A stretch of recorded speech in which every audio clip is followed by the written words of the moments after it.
Selleks,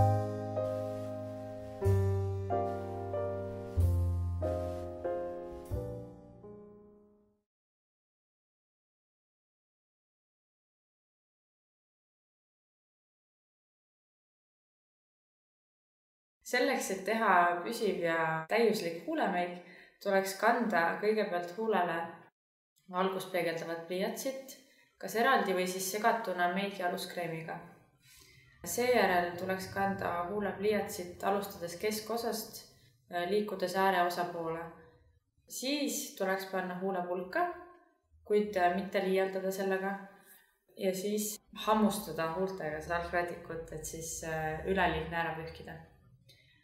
Võimalusel tuleks puuderdada puudriga ja siis kanda peale järgmine kiht huulepulka.